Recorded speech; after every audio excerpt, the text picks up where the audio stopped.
पहिलो गाउँ thank you welcome. के हामी पसलमा आयौँ, अब त्यहाँभित्र जाने अनि रमाइलो गर्नुपर्छ। दाइले बिल बनाउँदै हुनुहुन्छ होइन, म एकछिन यहाँ बस्छु अनि त्यसपछि यहाँबाट सिधै घरलाई निस्किन्छ। मम्मी सरप्राइज हुने भयो। मैले बनाएको कतिमा अर्डर दिएको दाइ? तपाईँले मलाई किन्दाखेरि के भन्नु? 24 है। एक होइन टोटल रेट चाहिँ टोटलको कति थियो त्यति बेला? 51,200। 51,200मा दाइले टक्क नआयो। अब अहिले हेर्नु त यस्तो भइसकेछ। यसो भन्ने कुरा बढ्ने कुरै रहेछ।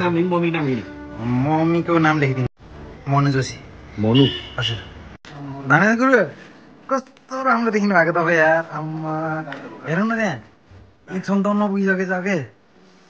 ल यार, बाबालाई पनि बनाउनु पर्ने रहेछ। टेन्सन बिहा त मेरो पनि गर्नु त अनि तिम्रोमा त म एक तर हाल्दिनँ। आम्मा म त फेरि बिना सुनको बिहा गर्ने नि थाहा। साँच्ची हो, बिना सुनको पछि अनि बिहा भएपछि आउँला नि होइन दाइ भन्दै। यति बेला चाहिँ टक्क हामी घरमा आइसक्यो। बिहानले चाहिँ लास्टै बिरामी भयो, यहाँ सुतिसकेको छ। यता महादेव सुतिसक्यो अनि यहाँ सन्दीप भाइ छ, त यहाँ हाम्रो डल्ले भाइ छ। कहाँ हो यार बिहानले? यो जग्गामा हो के अरे पछाडि। ए अनि टक्क यहाँ रेडी भएर राखेको छ होइन यसरी। अब यो साथमा छ अनि मम्मीलाई लगेर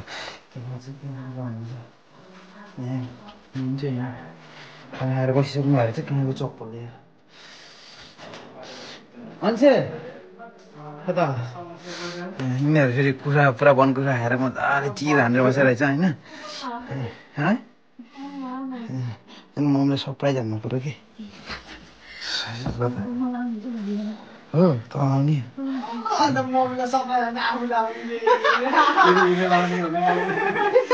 यस्तो बाटी रहेछ यार, यो त आन्टी खान्छ लाग्यो।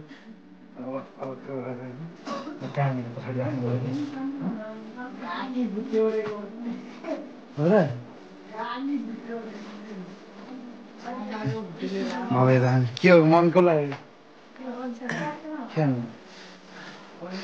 ठक्क। ल अनि मम्मी के हो त नि, यो ब्ल्याङ्केट किन्न त नि हातमा कसलाई बिहान त जाडो भयो भने बिहान लौटाइदिनु भयो। बगेरी आएँ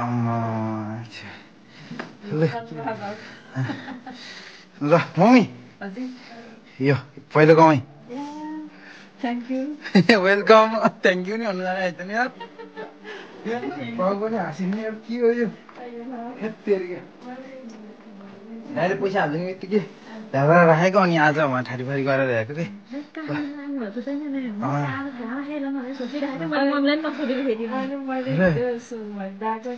सरप्राइज हान्छु भनेको यिनीहरूलाई पहिले अलिअलि गेस्ट चाहिँ भएको क्या। फेरि मम्मीलाई दिएन, मम्मीलाई त बाटी पनि नपल्टै त सारी भएन। यसले सारी लगाइदिइहाल्छ नि। कस्तो राम्रो देख्यो क्या झलक्क क्या गुरुङ गुरुङ। यो त गाली नै भएन बाबा। फेरि यहाँ तन्दिरी पल्टेको छैन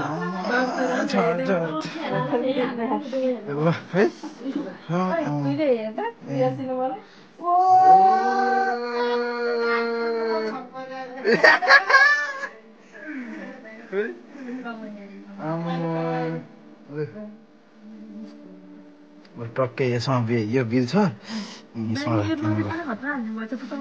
लकेट अनि कहाँ जस्तो पायो त्यस्तै हालिदिएर हुन्छ त गणेश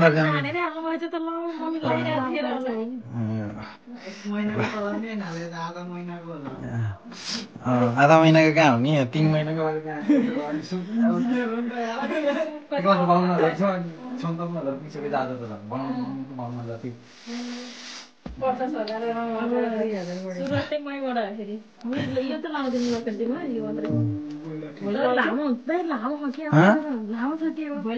लामो त छैन होला त्यति हेर्दाखेरि लामो देखियो होला।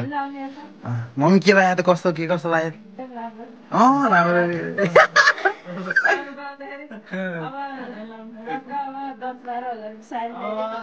अम्मा सारी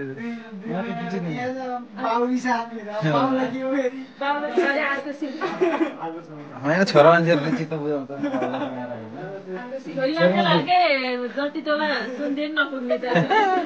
सुनेछु यसको बाउले छुन्नाइदिएला त्यसका काना सुन भन्थ्यो बाउले त्यो देखाउनु मन लागेको छ कि ओ ए चाबी नै लिएर निकाल्नु आएको त बाले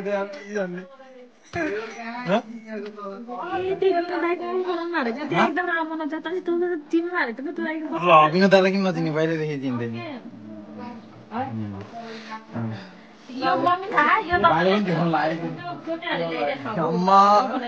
बालाई चट्ट यदि भएपछि त भोलि पर्दि बिहामा चकाचक भएर जाने भयो होइन बा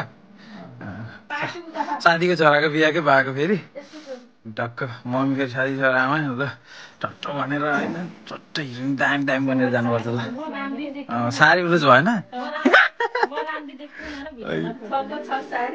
राम्रै देखियो तपाईँ यसलाई हामी केटा खोज्दैछौँ यसको नि बिहा गरिदिने हो टक्क लाएर अनि त्यसपछि यसको फेरि भित्र फेरि सजाइयो कि पुरै किन खोल्नु यसरी हो नि त यसमा के यो तान्ने थोरै तान्त अनि यता तल जान्न अनि त्यो लकेटबाट खोल्न है एउटा लकेट खोलेपछि भइहाल्यो नि यो लक खोल्न लक खोल अनि लगा ल देखेँ खै कति हजार परेछ त त्यहीँ हेर न बिल मेरो बाले टाइम आउँदैछन् फेरि ल त्यही नै हो अहिले चाहिँ रातिको ठ्याक्कै कति बज्यो मम्मी खै कति बजिसक्यो अनि भर्खरै आएको ठाडी पोखरी गएर ए ल 11:18 भइसक्यो त अब सुत्नुपर्छ बिहानै उठेर बिहामा जानुपर्छ टक्क नुहाउनु पर्यो ल यसले लगाउनुलाई ल बा टाइप आउँदै गर्नु म भोलि बनाउनु लागि चाहिँ म अहिले सुत्छु त के भयो अनि भाइ के भयो कसले लगायो तर यसलाई म गएर सोधिदिन्छु ल त्यही नै गाइज अब त सुत्ने भोलि बिहान उठेर चल्दा जानु पर्यो होइन नेक्स्ट ब्लग बाई बाई